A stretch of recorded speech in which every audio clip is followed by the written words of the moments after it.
Hello friends, मेरे YouTube channel English वे में आप सभी का स्वागत है। तो चलिए देखते हैं आज की स्टोरी, जिसका टाइटल है द टॉकिंग केव। क्या है? The talking cave. टॉकिंग केव का मतलब हो गया बात करने वाली गुफा। केव यानी कि गुफा, और ये एक टॉकिंग एडजेक्टिव हो गया क्योंकि गुफा के बारे में बता रहा है, इसके बारे में एक्स्ट्रा इन्फॉर्मेशन दे रहा है कि टॉकिंग केव यानी कि बात करने वाली गुफा। तो ये हमारा एडजेक्टिव हो गया।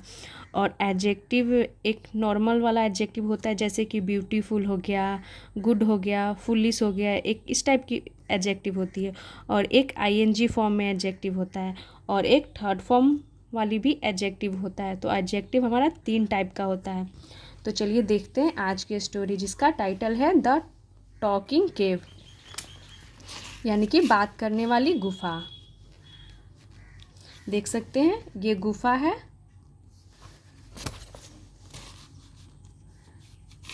पहले इसे मैं सेट कर लूँ।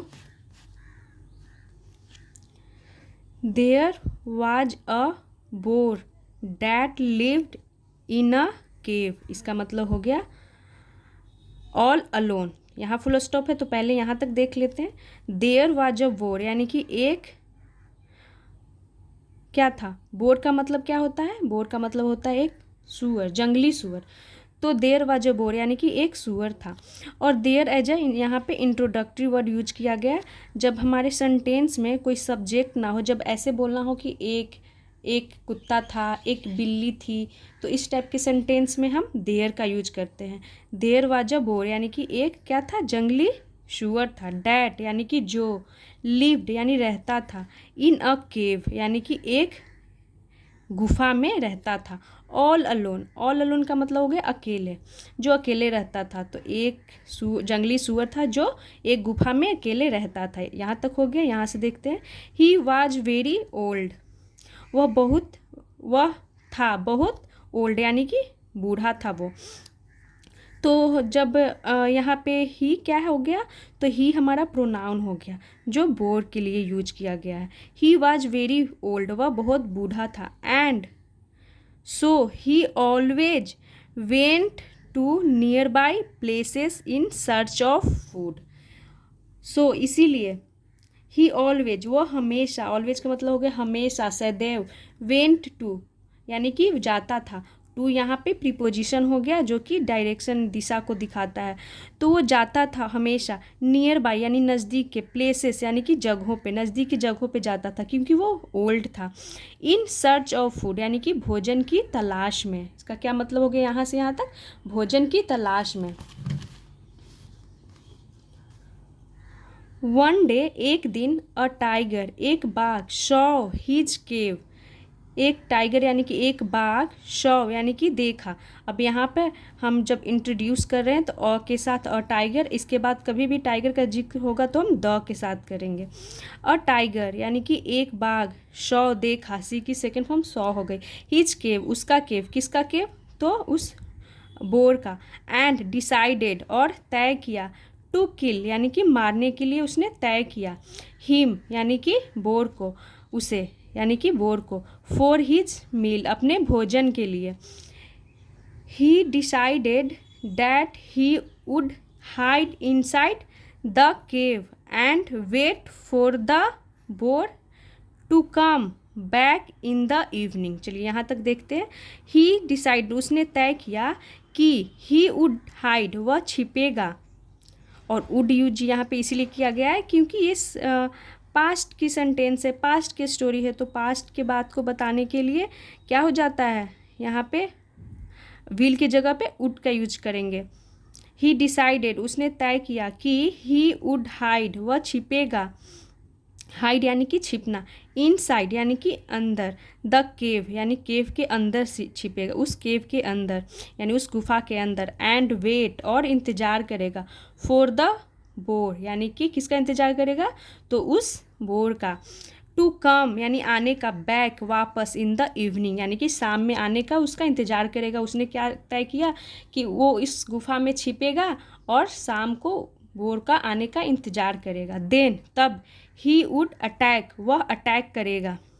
हिम उस पर, as the boar could escape nowhere, उस पर अटैक करेगा एज क्योंकि द बोर यानी कि वह बोर शुअर कुड एस्केप नो वेयर, इसका मतलब हुआ कि वह बोर कुड एस्केप यानी कि बच नहीं सकेगा, नो वेयर कहीं भी नहीं, यानी कि वह कहीं भी नहीं भाग सकेगा, नो वेयर यानी कहीं भी नहीं।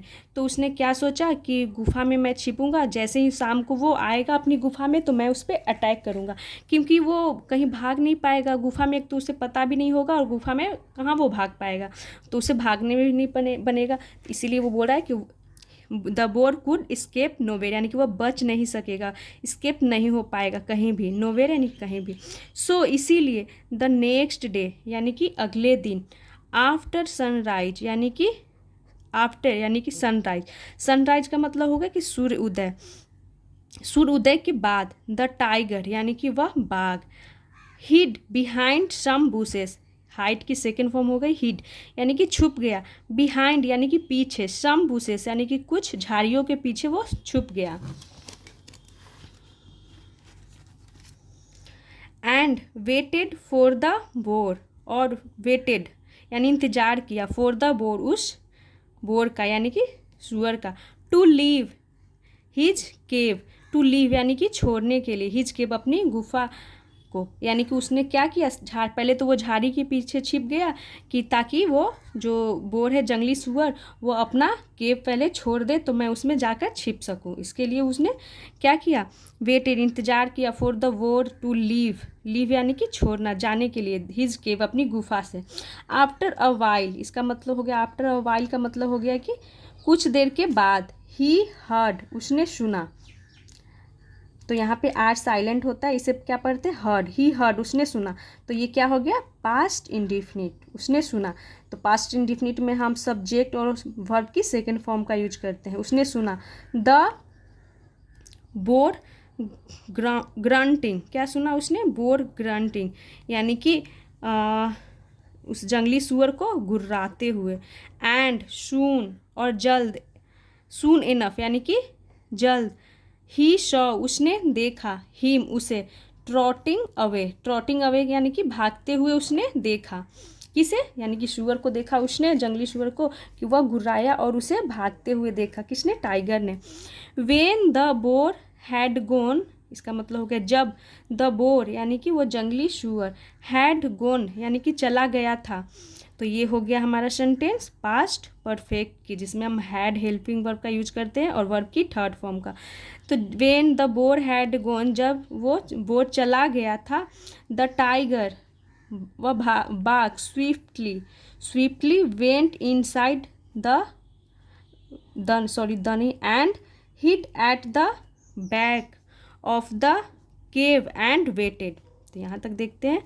द टाइगर वह बाघ, स्विफ्टली यानी कि तेजी से, वेंट स्विफ्टली यानी तेजी से हो गया और यह एक एडवर्ब हो गया, वेंट यानी कि गया, इनसाइड यानी अंदर, एंड हिड यानी छिप गया, eight the back of the cave यानी कि केव के अंदर वो जा कर के छिप गया, एंड वेटेड और इंतजार करने लगा, इन द इवनिंग यानी कि वो शाम का इंतजार करने लगा, शाम में इंतजार करने लगा, when the tiger heard the bore coming, when यानी कि जब, द टाइगर वह टाइगर हर्ड सुना, द बोर कमिंग यानी कि उस जंगली सुअर को आते हुए, बैक वापस, ही सैट अलर्ट, इसका मतलब होगा कि वह सैट अलर्ट यानी कि वो बैठ गया, अलर्ट यानी कि सतर्क हो गया, वो सतर्क होकर बैठ गया, यानी कि वो समझा कि अब आने वाला है तो वो सतर्क हो गया, यानी उस पर अटैक करने के लिए वो सतर्क होकर बैठ गया।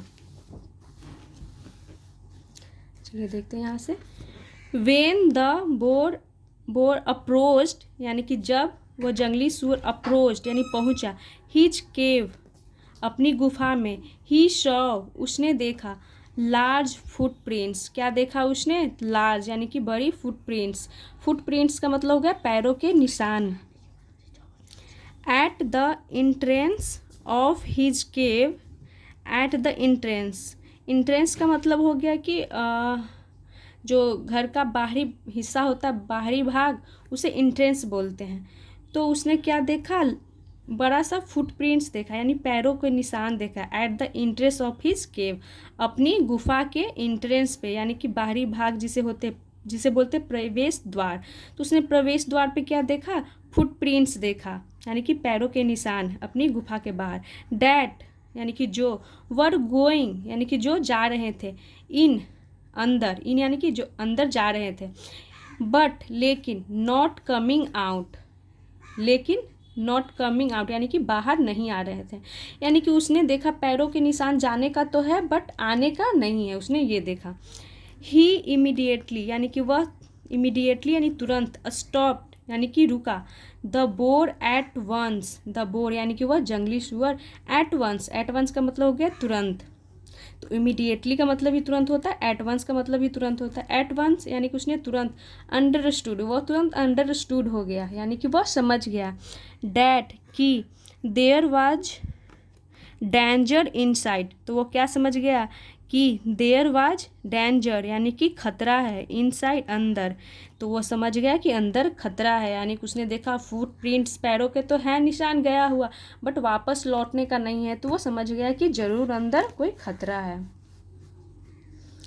सो इसीलिए he sat outside the cave, he sat वो बैठ गया, आउटसाइड बाहर, द केव यानी कि उस गुफा के बाहर बैठ गया, एंड सेड लाउडली और कहा, लाउडली यानी कि जोर से, डियर केव प्यारी गुफा, I have come back, I have come back यानी कि मैं वापस आ गया हूँ। तो ये आई हैव कम क्या हो गया, ये हमारा प्रेजेंट परफेक्ट की सेंटेंस हो गई जिसमें हम हैज़ हैव का यूज करते हैं और वर्ब की थर्ड फॉर्म का। तो ये हो गया प्रेजेंट परफेक्ट की सेंटेंस। आई हैव कम मैं वापस आ गया हूँ, बैक यानी वापस, टू यू यानी तुम्हारे पास। तो गुफा से बोलता है कौन, जंगली सुअर, कि प्यारी गुफा मैं तुम्हारे पास आ गया हूँ, प्लीज़ टेल मी कृपया मुझे बताओ, if it is safe for me to enter, यानी वो क्या पूछता है कि मुझे बताओ, क्या मुझे बताओ, इफ़ इट इज़ सेफ यदि यह सेफ़ है यानी कि सुरक्षित है, फॉर मी मेरे लिए, टू एंटर यानी कि प्रवेश करने के लिए, घुसने के लिए, क्या यह सही है, वो गुफा से पूछता है। The tiger sitting inside thought, the tiger यानी कि वह बाघ, सिटिंग यानी बैठा हुआ, इनसाइड यानी कि अंदर, थॉट सोचा, oh I am surprised, oh I am surprised कि मैं हैरान हूँ, आश्चर्यचकित हूँ, डैट कि the cave talks, the cave यानी कि गुफा, टॉक्स यानी कि बात करता है, मैं सरप्राइज हूँ, वो टाइगर बोलता है, सोचता है, टू द बोर यानी कि उस जंगली सुअर से, यानी वो टाइगर क्या सोचता है कि मैं सरप्राइज हूँ कि ये जो केव है उस बोर से बात करता है। बट लेट मी सी, इसका मतलब होगा लेकिन, लेट मी सी मुझे सी यानी कि देखने दो, मुझे देखने दो। When the cave did not answer, जब द केव यानी कि वह गुफा, डिड नॉट आंसर यानी कि इसका मतलब है कि जब गुफा कोई उत्तर नहीं दिया, द बोर यानी कि वह जंगली शुअर, सेड वंस अगेन, तो वो जंगली शुअर सेड कहा, वंस यानी कि एक बार, अगेन वंस अगेन का मतलब एक बार फिर से उसने कहा, डियर केव प्यारी गुफा, डू आंसर मी, इसका मतलब हो गया मुझे जवाब दो, are you not answering me because there is someone else there, क्या बोलता है प्यारी गुफा, डू आंसर मी मुझे जवाब दो, आर यू नॉट आंसरिंग यानी कि तुम ये बोल रहा है कि आर यू नॉट आंसरिंग यानी कि तुम मुझे जवाब नहीं दे रही हो मुझे, बिकॉज क्योंकि देयर इज समवन यानी कि कोई है, एल्स और हेयर यानी कि यहाँ, वो क्या बोलता है बोर कि प्यारी गुफा तुम मुझे आंसर नहीं दे रही हो कि कोई यहाँ है। देखिए यहाँ पे क्वेश्चन मार्क है क्योंकि वो पूछ रहा है, पूछने के सेंस में वो बोला है। नाउ अब द टाइगर यानी कि बाघ, did not want the boar to get suspicious, यानी कि अब द टाइगर यानी कि वह बाघ, डिड नॉट वांट यानी नहीं चाहता था, द बोर यानी कि उस जंगली शुअर को, टू गेट यानी कि होना, सस्पिशियस यानी कि संदेह, यानी कि वो नहीं चाहता था कि उसे क्या हो, शक हो। ही थॉट उसने सोचा, द केव किसने सोचा, तो यहाँ पे ही टाइगर के लिए यूज किया गया प्रोनाउन। ही थॉट उसने सोचा, the cave is not answering यानी वह केव इज नॉट आंसरिंग यानी कि वो जवाब नहीं दे रहा है। बिकॉज क्योंकि, आई एम सिटिंग इनसाइड क्योंकि आई एम सिटिंग यानी कि मैं बैठा हूँ, इनसाइड यानी कि अंदर, लेट मी आंसर यानी कि मुझे जवाब देने दो, अदरवाइज अन्यथा, द बोर यानी कि वो जंगली शुअर, will no I am here यानी कि मुझे जवाब देने दो, अदरवाइज अन्यथा, द बोर यानी कि जो जंगली शुअर है, विल नो यानी कि वो जानेगा, आई एम हेयर मैं यहाँ हूँ, and he will not come और वह नहीं आएगा, इनसाइड यानी कि अंदर। सो इसीलिए ही सेड लाउडली उसने कहा, लाउडली यानी कि जोर से, यस क्या कहा, यस इट इज सेफ क्या कहा कि हाँ इट इज सेफ यह सुरक्षित है, फॉर यू तुम्हारे लिए, टू एंटर यानी कि घुसने के लिए, अंदर आने के लिए, यानी कि यह तुम्हारे लिए सेफ है, टाइगर ऐसा बोलता है। The boar jumped in fright इसका मतलब हुआ कि द बोर यानी कि वह जंगली शुअर, जम्प्ड उछल पड़ा, इन फ्राइट यानी कि फ्राइट का मतलब हो गया डर, डर से वो उछल पड़ा, हेयरिंग यानी कि सुन करके, द टाइगर्स वॉइस यानी कि टाइगर की आवाज़, एपोस्ट्रॉफी ऐसे इसका मतलब हो गया टाइगर की आवाज़ सुनकर वो डर से उछल पड़ा।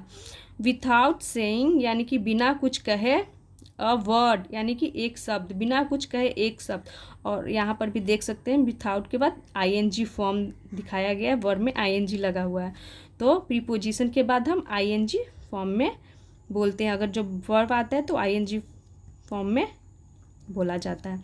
विथआउट सेइंग यानी कि बिना कहे, अ वर्ड एक शब्द बिना बोले, ही रैन अवे, ही रैन यानी कि वह भागा, अवे यानी दूर, फ्रॉम देयर यानी कि वहाँ से, विथ हिज फीबल लेग्स तो फ्रॉम देयर यानी वहाँ से, विथ यानी से, हिज फीबल, फीबल का मतलब हो गया कमज़ोर, अपने कमज़ोर लेग्स यानी कि पैरों से, तो बिना कुछ बोले एक शब्द वह तेज़ी से वहाँ से अपने कमज़ोर पैरों से वहाँ से वो क्या हो गया, भाग गया।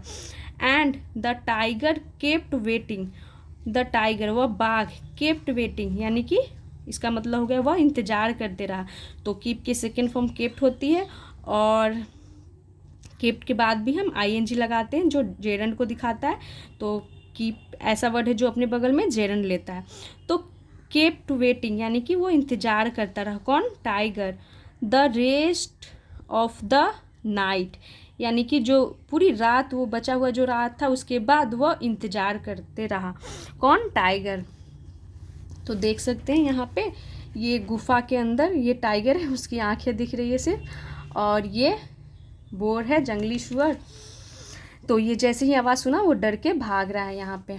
तो ये हो गई है स्टोरी, और इसका मोरल है, act wisely and quickly when you sense danger, इसका मतलब हो गया कि जब आपको सेंस डेंजर यानी खतरा महसूस हो, एक्ट वाइजली यानी कि एंड क्विकली यानी कि कार्य करिए, वाइजली यानी कि बुद्धिमानी और जल्दी, शीघ्रता से और बुद्धिमानी से, तो इसका मतलब हुआ कि जब कभी हमें डेंजर महसूस हो, खतरा महसूस हो, तो हमें समझदारी से और शीघ्रता से काम लेना चाहिए।